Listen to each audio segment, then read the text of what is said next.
Este episódio é um oferecimento da Cajuína São Geraldo. Olá, eu sou a Gabriela Veras, apresentadora do podcast do Nosso Meio. Estamos em mais um episódio e dessa vez eu começo o episódio fazendo uma pergunta. A sua marca, ela tá só interrompendo ou ela de fato merece atenção? E para responder isso, estou aqui com o Felipe Godoy, conselheiro de marketing, que já passou pela TIM, Pinterest, Canva, e eu queria que ele contasse um pouquinho da trajetória dele aqui hoje. Então prepara, senta. Vamos pedir a atenção de todo mundo, que eu acho que a sua trajetória merece e o que você vai contar aqui merece também. Melhor do que pedir atenção é conquistar a atenção, e a gente vai fazer isso hoje. Muito bom. Felipe, muito obrigada pela sua presença. O Felipe está participando aqui do podcast do Nosso Meio e participou também do lançamento da nossa nova edição impressa para o Nordeste. Eu queria que você começasse um pouquinho falando sobre a sua trajetória, né? Formado em engenharia, eu queria que você contasse um pouco de como o marketing te atraiu. Claro. Primeiro, muito obrigado pelo convite. É um prazer estar aqui conversando com você sobre marketing, sobre empresas, sobre estratégias no mundo que muda cada vez mais e cada vez mais rápido. Eu sou formado em engenharia, mas logo que eu me formei em engenharia, eu já comecei a entender que o marketing era o caminho que eu deveria seguir.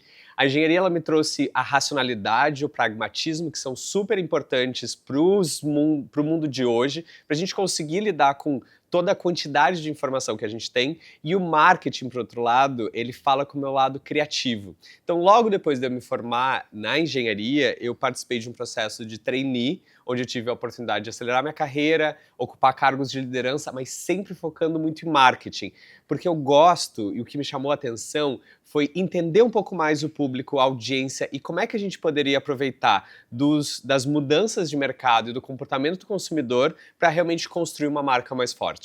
E agora eu quero voltar um pouquinho para a sua trajetória, né? Falando de Pinterest, você liderou o setor de growth na América Latina, né? Que mistura dado com o comportamento do usuário. Eu queria que você contasse um pouquinho dessa experiência e como isso te ensinou a ampliar o teu olhar em relação ao marketing. Super. A área de growth é uma área muito interessante, porque na verdade você está focado no crescimento da base de usuários. Crescimento vai de aquisição e retenção. Então demanda muito você entender esse público e você ter dados para entender comportamento, direção e conseguir ter uma estratégia que vai ajudar no crescimento. Então o Growth ele me trouxe essa perspectiva. Mas o importante do Growth, que eu acho que está se perdendo um pouco, é você precisa olhar para os dados, mas você também precisa olhar para o comportamento, para as pessoas. Por isso que eu defendo muito o equilíbrio entre a análise de dados, mas a criatividade. Porque senão acontece o que a gente está vendo muito, que está todo mundo olhando para o mesmo lado, está todo mundo olhando para os mesmos dados e tomando as mesmas decisões. E isso acaba trazendo um problema de homogeneização do conteúdo. Tá difícil a gente ver diferenciação. Por quê? Porque a área de growth é uma área muito baseada em dados, mas ela precisa estar equilibrada com a criatividade, para que você consiga realmente construir um caminho diferente. Isso eu consegui fazer no Pinterest. A gente tinha uma estratégia muito interessante de olhar para o mercado e ver como a gente ia crescer. Uma das estratégias, por exemplo, que a gente aplicou, quando a gente estava focando em crescimento de criadores de conteúdo, era como é que eu vou encontrar um criador de conteúdo? Porque hoje todo mundo é criador de conteúdo. Então a gente olhou para o mercado e entendeu que uma das coisas que os criadores mais buscavam era guias. E a gente lançou o último, era o guia de criação de conteúdo do Pinterest. E quando a gente lançou isso, todos os criadores vieram até a gente fez uma estratégia de geração de leads e a gente conseguiu mapear muitos criadores para trazer para a plataforma. Então é sempre esse balanço entre os dados, mas também o contexto que você está e como você pode ser criativo com esse contexto. E essa parte da criatividade, né, aliada aos dados, acho que você conseguiu construir isso muito bem no Canva, né? O Canva, o Brasil é o segundo mercado que mais utiliza Canva no mundo. Sim. E 9 em cada 10 brasileiros utilizam a plataforma, né? E eu acho que o Canva, ele não só se implementou muito bem na rotina do brasileiro, como se reinventou e continua se reinventando. Eu queria que você falasse um pouquinho sobre de como você trouxe o marketing com esse olhar analítico, entendendo o comportamento do brasileiro e não aplicando o marketing importado. Sim. A estratégia do Canva foi muito interessante, porque eu entrei no Canva 3 anos atrás para formar os times de marketing. Então eu comecei do 0 ao 1. A gente não tinha times locais, eu fiz todas as contratações e eu comecei essa operação. E aí a gente começou em 3 fases. A gente começa numa fase, primeiro, de growth, focado no performance marketing, então, estruturação de canais, mas aí a gente já começa uma regionalização. Que canais são mais importantes para o Brasil e como a gente vai comunicar para o brasileiro. Porque quando eu comecei, a gente tinha uma agência que ficava na Europa. E até o dia que eu vi um briefing chegando pra gente, onde tinha um conceito de brainstorm better, e eu entendi que aquilo nunca ia ser bem localizado para o português, eu entendi que a gente precisava de uma estratégia que começasse aqui. A gente precisava que a estratégia começasse entendendo a cultura, para daí sim ela desdobrar em algo muito mais relevante e interessante. Então, a gente passou por essa mudança de internalizar o criativo, e a gente no final agora estava com os times criativos internalizados dentro do Canva, então as pessoas respiravam muito o Canva. Então a gente estruturou primeiro a área de performance marketing, depois a gente foi trabalhando a área de social, que também é um ponto de contato muito interessante com a audiência. As pessoas elas estão muito focadas nas redes sociais e você encontrar maneira de conseguir comunicar com elas, de engajar, de manter a sua marca sempre ali na conversa, é muito importante para que você mantenha as pessoas lembrando de você. E aí, no final, a gente teve as campanhas. Então, a gente teve Jacquin, Xuxa, Grace e, no final, Agostinho. E todas essas campanhas nasceram de ideias onde a gente entendeu que era muito importante conectar emocionalmente e culturalmente com a nossa audiência. A gente está falando de uma marca australiana, uma marca global, e ela precisava dessa conexão com o Brasil. A gente já tinha uma marca muito amada, as pessoas sempre falavam para mim, eu amo o Canva, ele salvou minha vida, porque realmente ajudou muitos negócios. Mas quando a gente pensa numa estratégia de marketing, eu tenho que aproveitar todo esse momento, eu tenho que aproveitar tudo isso que eu já tenho e crescer ainda mais. Por isso a gente precisava fazer campanhas que conectassem tanto com as pessoas, que tivessem esse aspecto cultural, entendendo muito bem como a gente ia fazer isso e conectando através das redes sociais. E eu acho que essa conexão partiu muito dessa filosofia que você criou do social first, né? Que é você olhar primeiro para as redes sociais e criar pensando em redes sociais. Sim. Eu queria que você contasse um pouco disso. Eu acho que serve até de exemplo para outras marcas entenderem o que é que muda no processo criativo quando você pensa em criar para as redes. Não, isso muda todo o jogo, porque quando a gente pensa numa estratégia social first, ela tem vários desdobramentos, mas alguns deles é pensar na narrativa que você vai ter. Quando a gente vai criar uma campanha, geralmente a gente estava engessado dentro de um formato de 30 segundos que ia para televisão. Quando a gente está falando das redes sociais, a gente já não tem mais esse limite. Apesar de você ter todo o direcionamento falando que a gente precisa criar vídeos curtos, mas a gente descobriu que se o vídeo é interessante, as pessoas assistem. O vídeo da Xuxa tinha 1 minuto e 50. O vídeo de lançamento do Agostinho tinha 4 minutos e 20. E um comentário que eu nunca esqueço foi de uma pessoa que falou assim: esse é o único vídeo de 2026 com mais de 2 minutos que eu assisti. Então, qual foi a grande lição que a gente tomou? Entendendo o que ia fazer sucesso nas redes sociais, ou seja, o que ia conectar com as pessoas, o que ia fazer com que as pessoas assistissem, né? Porque a gente tinha que gerar esse engajamento, a gente tinha que gerar essa conexão. Eu tinha que fazer com que as pessoas quisessem assistir esse vídeo. Uma vez que a gente consegue isso, a gente consegue esticar essa história até a gente conseguir contar da melhor maneira possível. Então, a gente já criou uma barreira, já destruiu uma das barreiras que era o limite. Uma outra questão também, quando a gente pensa na estratégia de social first, é que eu não vou criar só um vídeo. A gente criou para o Agostinho 11 vídeos, porque a internet precisa ser realimentada constantemente, você precisa dar esse refresh na sua campanha. Obviamente dá mais trabalho, mas assim você consegue manter a sua campanha ainda relevante por mais tempo. Então tem toda uma questão de como você faz esse desdobramento quando você pensa na estratégia social first, porque você realmente consegue conectar mais com as pessoas e consegue fazer com que a sua campanha vá durar mais, seja mais relevante. E aí um ponto muito importante dessa estratégia é que se a gente compara os canais sociais com outras mídias, em que canal você consegue fazer com que as pessoas comentem, compartilhem. Então o engajamento que você consegue fazer é muito bom, mas isso tem que ser natural, você tem que conquistar. Então o que eu falei no início de conquistar a atenção é um pouco dessa estratégia, você tem que conquistar a atenção nas redes sociais. E com a campanha das Grace Ovos, a gente noticiou isso no nosso meu, então busca lá nas nossas redes sociais e de fato vocês conseguiram conquistar essa atenção, gerou 67 milhões de visualizações nas primeiras 48 horas. Foi. E foi um movimento arriscado, né? Eu queria que você contasse um pouco de como foi, na verdade, pensar nessa ideia e fazer com que ela acontecesse de uma forma segura. Então, eu acho que tem alguns pontos assim para a gente refletir sobre essa campanha. O primeiro deles é que a ideia nasceu da gente entender o contexto. Então, a gente entendeu muito bem o potencial que as redes sociais tinham, por isso a gente traçou uma estratégia de social first, mas mais que isso, a gente entendeu quais eram as conversas que estavam acontecendo. Então, se você pensar na estratégia da Graciovos, a gente só deu voz pro meme que já existia. A Graciane, quando estava no Big Brother, falou que comia ovos, tinha a história dela comer 40 ovos por dia. Então já existia piada sobre ela lançar sua própria marca de ovos. Só que a gente se apropriou disso. E a gente conseguiu construir muito bem uma história ao redor disso. E isso fez com que realmente as pessoas conseguissem se interessar, porque a gente deu voz para uma coisa que já estava acontecendo. Então acho que esse é um dos pontos principais quando a gente pensa na estratégia da Graciovos. Mas obviamente ela foi uma estratégia bem arriscada. Por quê? A gente lançou a Graciovos e a gente ficou 24 horas sem falar sobre o Canva. Então, a gente fez todo o movimento, a gente produziu vídeos incríveis, a gente lançou site, Instagram, a gente fez unboxing, sem falar sobre o Canva. E esse foi um movimento que realmente é super audacioso, mas a gente entendeu que se a gente conseguisse construir o engajamento nessa fase inicial, se a gente conseguisse construir uma narrativa que ia fazer com que as pessoas se interessassem pela história, quando a gente virasse para o Canva, a gente ia ter ganho as pessoas. E uma das coisas muito importantes quando a gente fala de publicidade, marketing, é que as pessoas amam uma boa história.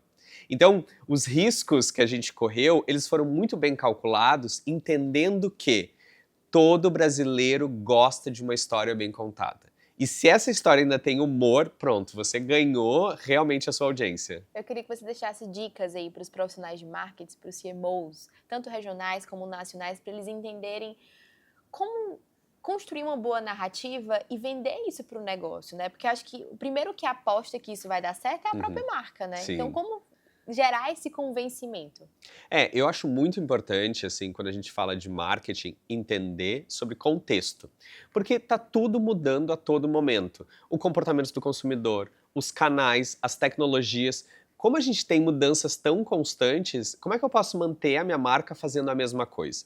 E eu acho muito importante a gente pensar e ter a marca, ter a humildade de entender a relevância dela. Quando a gente está falando do comportamento do usuário dentro das redes sociais, ele não entrou no Instagram para ver um anúncio. Ele não entrou no TikTok para procurar a sua marca e ver o que ela está criando de anúncio. O seu anúncio, ele está interrompendo um processo que ela está vivendo nas redes sociais, talvez para se distrair, para pesquisar alguma coisa. Então é muito importante que você entenda esse contexto e esse ambiente. E aí você tem que construir pensando nesse usuário, para que você realmente consiga construir algo relevante, para que faça com que ele assista. Então é muito importante as marcas olharem para fora. Acho que o maior erro que as empresas e as marcas têm é entenderem muito sobre o seu produto, é entenderem muito sobre o seu posicionamento, mas não entender sobre a sua audiência. O que a sua audiência está vivendo? Onde ela está vivendo isso? Quais outras marcas ela está falando e o que essas marcas representam para ela? Porque é muito importante a gente entender o que a sua marca vai representar para essa audiência e você traçar uma estratégia ao redor disso. E o Agostinho Carrara, acho que partiu de outra ideia, né, mas muito de repertório, né? Eu queria que você contasse um pouco disso, porque 30 anos depois, o uso comercial do personagem foi autorizado, então, e é um personagem que está muito, pelo menos na minha memória, mas da nova geração talvez nem tanto, né? Então eu queria que você contasse um pouco disso, de como misturar essa nostalgia e como um profissional de marketing pode, de fato, ter esse repertório e puxar coisas antigas que aplicadas nas estratégias de hoje vão dar certo. Sabe o que é interessante? Porque assim, quando a gente fala do Agostinho, ele realmente está muito tempo fora do ar, mas ele está muito presente nas redes sociais. Ele é um meme muito presente no TikTok e no Instagram. Então, talvez se ele só tivesse estado no ar 14 anos atrás e ele não tivesse uma presença digital, a gente não teria escolhido ele. Mas ele era uma conversa que ainda acontecia. Por isso que resgatar ele, nesses moldes que a gente fez, ele tinha um lado mais seguro, porque a gente sabia que essa conversa realmente ia gerar um engajamento, porque ela já estava acontecendo. Então acho que é muito importante a gente acompanhar essas conversas. A questão da nostalgia, ela toca num ponto emocional. Então quando a gente traz, por exemplo, o Agostinho, mas a gente também trouxe a Xuxa. Só que quando a gente trouxe esses dois personagens, a gente trouxe exatamente como eles eram. A Xuxa, a gente criou todo um cenário, como se fosse a Xuxa dos anos 80, 90. O Agostinho, ele voltou exatamente como ele era. Com tudo. E, inclusive, isso foi um dos pontos que fez com que todo mundo que nunca liberou o direito de imagem para uso comercial do Agostinho se sentisse mais confortável, porque eles sentiram que a gente realmente estava respeitando os personagens, porque cada história que a gente contou, a gente respeitava muito a história desse indivíduo. O Jacquin, a gente trouxe ele por quê? Porque ele é a pessoa mais... que tem mais legendas na televisão. A Xuxa, a gente trouxe exatamente como ela estava. A Graça, a gente trouxe ela por causa dos ovos. Então a gente respeitou muito a história de cada um e trouxe isso de uma maneira muito verdadeira. Isso ajudou muito a gente a trazer o Agostinho de volta. E quando a gente trouxe, a gente tinha certeza que as pessoas iam realmente conectar com ele. Sabe o que eu fico pensando enquanto você estava falando, né? A gente está falando de personagens muito emblemáticos, né? Eu acredito que tem por trás uma negociação bem estratégica para fazer isso acontecer. Queria que você contasse um pouco desses bastidores e de como pensar nisso e pensar toda essa parte burocrática de trazer esse personagem à tona. É muito interessante a gente pensar que, assim, a gente está falando de uma marca global. Então, quando a gente vai vender a ideia da Graciane, Xuxa, Agostinho, é muito fácil eu conversar com você e você olhar para mim e falar que brilhante, maravilhoso. Mas eu tô falando de pessoas que estão na Austrália, Singapura, Estados Unidos. Então elas não conseguem conectar com esses personagens da mesma maneira que a gente conecta. Então é muito interessante que parte do processo foi convencer as pessoas de quem eram essas personagens e do quão importante eles são para a cultura brasileira. Então, nesse processo foi muito interessante porque a gente conseguiu rever tudo isso. Então a gente foi lá e entendeu, beleza, eu vou explicar o que é Xuxa, Graça, Agostinho e Jacquin para quem nunca viu eles. Quem são eles? Por que eles são importantes? Como eles conectam com a história que a gente quer contar e como eles conectam com a nossa marca. Então, esse exercício que a gente fez para convencer uma pessoa que nunca teve contato com isso, foi um exercício muito interessante que, de uma maneira não calculada, fez com que a gente reavaliasse todos os passos. Então, quando a gente se preparou muito bem para contar essa história, ficou muito fácil da gente convencer quem estava fora de que esse era um movimento importante. E aí também é muito importante a gente conseguir contextualizar as pessoas. Então, não só com relação ao personagem, mas também com relação ao comportamento do nosso usuário. O brasileiro tem um comportamento digital que é diferente de outros países. Então eu precisava explicar muito bem que o engajamento que a gente tinha potencialmente com essas campanhas era muito maior do que em outros países, que talvez não engatassem da mesma maneira, não gerassem o mesmo engajamento, não gerassem o mesmo nível de conversa, de compartilhamento, porque a gente tem um comportamento social que é realmente diferente de outros países. Então eu acho que tem uma questão muito importante da gente conseguir contextualizar e medir o que a gente pode alcançar. Mas uma coisa muito interessante que é o seguinte, quando a gente está fazendo uma campanha muito disruptiva, é difícil você calcular o melhor cenário. Mas uma das coisas que a gente tem que ter muito clara são os piores cenários. O que não pode acontecer. E a gente tem que estar muito preparado para isso. Então a gente sempre foi muito seguro com relação aos nossos movimentos, porque a gente sabia que a gente ia gerar o resultado esperado. O pior cenário, ele ia ser um cenário que a gente ia conseguir contornar, a gente ia conseguir controlar, e a gente estava indo do esperado para cima. E aí, com a internet é muito difícil você entender o que é esse para cima. Tanto que a campanha da Graça, da Xuxa, do Agostinho, elas tiveram resultados que a gente não esperava, mas muito positivos. Que legal, né? Eu não tinha olhado por esse lado, né? De você prever a crise, né? E já ter a solução caso a crise acontecesse. Que bom que não aconteceu. Exato. E você comentou sobre a parte de apresentar esses personagens para pessoas do exterior, né? Eu fiz a pergunta muito pensando na burocracia de trazer esses personagens à tona, mas você ainda tinha esse desafio. Sim. Porque quem são essas pessoas, né? Para o Brasil é muito óbvio quem são essas pessoas e o impacto que elas iriam gerar. Mas para quem, enfim, está na Austrália, não faz tanto sentido assim, né? Então, você teve que vender a ideia, acho que 3 vezes, 4 vezes. Muitas e convencer vezes. Esses milhões de visualizações. Então, parabéns pelo seu trabalho. Obrigado. Mas sabe um ponto interessante? Porque assim, a gente desenvolveu essa campanha com um time interno. A gente não teve uma agência criativa,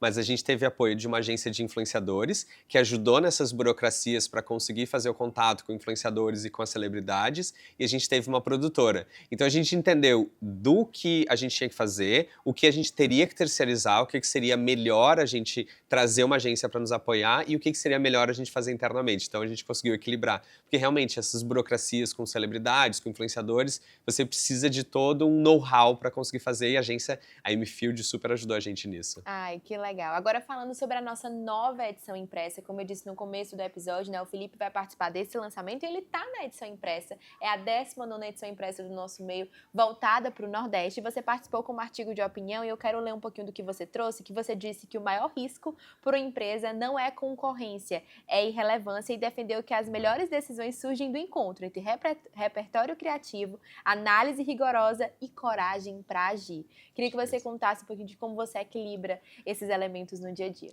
A grande questão é que quando a gente pensa hoje nas marcas, se tornar irrelevante é se tornar esquecido.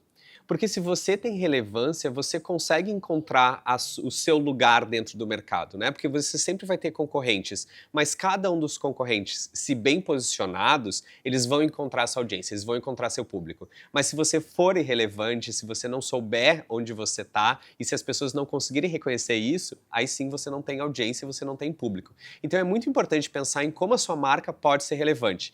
E aí a gente tem o encontro de várias camadas dessa história, né? Então a gente tem toda a parte de análise de dados, então é muito importante a gente pensar como a gente está fundamentando as nossas decisões em cima de dados, mas a gente, como falou anteriormente, se eu faço só o que os dados estão me guiando, eu vou fazer o que todo mundo está fazendo. E acho que tem um exemplo que eu ouvi esses dias que eu achei muito interessante, é a chuteira rosa da Copa. Todas as marcas criaram uma chuteira rosa, porque todas tinham a mesma informação e caminharam para a mesma direção. Então, óbvio, não tinha como prever, mas se você não adiciona a camada de criatividade, você vai fazer a mesma coisa que está todo mundo fazendo. Então é sempre um equilíbrio muito importante entre a análise de dados, os caminhos que a gente vai seguir e a criatividade. Como eu posso fazer com que a minha marca seja diferente? E às vezes, quando a gente vai seguir um caminho muito disruptivo, essa parte de análise de dados anterior, ela é um pouco mais difícil, porque eu não tenho dados históricos. Mas mais importante que isso é a gente entender, ok, no caminho que eu estou traçando, como é que eu posso validar? Que testes eu estou fazendo para garantir que essa hipótese que eu fiz aqui no início vai realmente se confirmar, que eu estou confirmando que eu estou seguindo o caminho correto. Então, se eu não tenho muito forte os dados no início, eu preciso pelo menos ter muito forte os dados nesse momento de teste, de validação, e aí eu começo talvez pequeno, vou validando, vou crescendo, e aí sim eu vou realmente aumentando o meu caminho à medida que os dados vão me trazendo essa informação. Então é complementar no final das contas. Agora trazendo alguns dados, em 2025 a publicidade digital no Brasil atingiu 42,7 bilhões de reais com alta de quase 13%. Mas ao mesmo tempo que esse número é muito relevante, né, a gente vê as pessoas cada vez mais saturadas em relação ao anúncio, todo mundo pulando anúncio ou fazendo assinatura que não tem anúncio. E você está exatamente nesse paradoxo aí do crescimento da publicidade digital, ao mesmo tempo que as pessoas estão super cansadas de ver, enfim, propaganda. Eu posso dizer que eu sou uma amante de propaganda, adoro ver propaganda, viu? A gente trabalha com isso, né? A gente tem que ver. Eu adoro ver. Não só, tipo, pra analisar e tal, nem sempre você ama, mas eu gosto de ver o que as marcas estão, no que as marcas estão apostando, Perfeito. Né? Mas eu queria saber qual o desafio aí de viver nesse paradoxo e de como entender sobre crescimento e entender sobre, de fato, a saturação das pessoas em relação a muita coisa acontecendo. Não sei se você está com essa sensação agora, mas pelo menos aqui, São João, Copa do Mundo, a gente está pensando em muitas coisas ao mesmo tempo, né? De como se tornar atraente no meio de tudo isso. O grande ponto é assim, como é que eu chamo a atenção? Como é que eu consigo capturar a atenção da minha audiência? E aí a gente, obviamente, vai falar muito sobre redes sociais agora, mas se você parar para pensar, lembra quando você entrava num site e tinha as posições corretas dos banners? Quanto tempo depois que eles criaram isso, esses banners se tornaram invisíveis? Porque você já sabia onde era a propaganda e onde era o conteúdo. Então você entrava num site e você focava exatamente no conteúdo, ignorava os banners ao redor. Até eles começarem a te interromper e começar a criarem pop-ups, que era uma experiência muito ruim, porque você entrava naquele site para ver aquele conteúdo, mas aí de repente você era invadido, seu espaço era invadido por uma propaganda. A mesma coisa está acontecendo com as redes sociais, porque eu entro no Instagram, eu entro no TikTok, eu entro em qualquer uma das redes sociais com o objetivo de me distrair, de ver um conteúdo, de me entreter. E aí, de repente, tem uma marca. As pessoas estão começando a entender quando é uma propaganda, quando não é. E se isso fica claro logo de início, elas passam. Então, um dos pontos principais que a gente tem que entender, e eu vou falar muito sobre contexto, é entender onde você está. Se eu estou criando para aquele canal, eu tenho que entender como as pessoas consomem aquele canal. Qual a expectativa que elas têm quando elas estão lá naquele canal. Obviamente, as pessoas estão com um interesse muito mais conectado com o entretenimento do que com o consumo de propaganda. Então, por isso que os comerciais, os anúncios, que eles usam mais do entretenimento, eles conseguem conectar melhor com as pessoas. E, obviamente, isso é uma fórmula, assim, complicada, porque você tem que ser muito criativo para conseguir chamar a atenção das pessoas. Mas não existe outro caminho. Outras possibilidades que eu vejo muitas marcas fazendo, e assim, o crescimento da creator economy é gigante e vai crescer cada vez mais, é você conectar através de pessoas. Então você vai ter os influenciadores que representam sua marca, conteúdo UGC. Então, para quem ainda não viu, né, não sabe, o conteúdo UGC é aquele gerado pelo consumidor. Então, uma pessoa que consumiu o seu produto e organicamente criou um conteúdo dizendo o quanto ela gostou do hidratante que ela usou, o quanto foi legal o protetor solar, e ela cria esse conteúdo, e esse conteúdo, como ele é um conteúdo orgânico, como é uma pessoa falando sobre o produto, ele é mais natural. E aí nessa conversa, que é o que a rede social é, as pessoas têm menos barreira. Elas vão realmente ouvir mais, elas tendem a não passar, né? Então, histórias bem contadas, elas vão conseguir furar essa bolha. E a gente tem várias estratégias, né? Hoje, assim, uma das principais estratégias que todas as marcas estão usando não é só os influenciadores, porque lá atrás a gente conectava com os influenciadores para ir atrás da audiência deles, e é super importante a gente manter essa estratégia, principalmente se conectando com influenciadores que falam com a sua marca, mas hoje o que a gente percebe é a gente quer pessoas comuns gravando vídeos, falando sobre o nosso produto para que a gente consiga usar isso como comercial. Para que a gente consiga aproveitar essa narrativa, essa conexão na conversa par a par, pessoa com pessoa, para que a gente consiga furar essa bolha e chamar a atenção e conectar com as pessoas. Então, assim, se eu tivesse que resumir tudo, é conexão. A gente precisa ser relevante para criar conexão através do nosso conteúdo.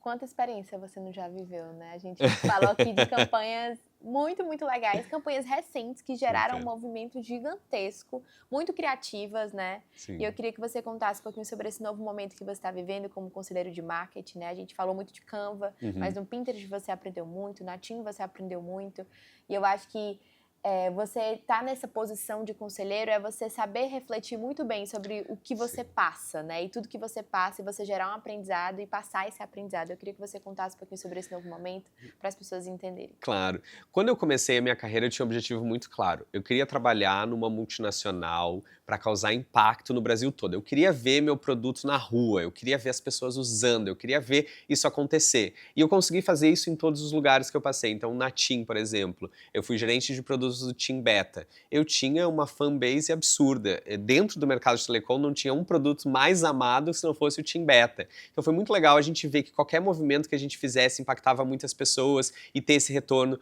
com o Pinterest também. O Pinterest, ele, na época que eu estava trabalhando lá, a gente tinha 38 milhões de usuários mensais. Então, qualquer movimento que a gente fizesse impactava muitas pessoas e era um produto muito amado. E agora com Canva, todo o desdobramento que eu fiz, criando a área de marketing, entregando as campanhas que realmente fizeram o Brasil olhar para o Canva, a gente conseguiu fazer o Canva se tornar, já era uma plataforma muito conhecida, mas ela se tornou ainda mais relevante. Então eu acho que eu cumpri a minha missão quando eu pensei lá atrás em criar coisas que realmente impactassem o Brasil e eu visse meu trabalho na rua. Então eu estou num novo momento agora que é ajudar empresas de médio e grande porte a entender um pouco mais o marketing, conectar com todas as mudanças que a gente está tendo, conectar com a nova realidade que a gente vive para fazer com que essas marcas consigam entender que marketing é uma alavanca de crescimento.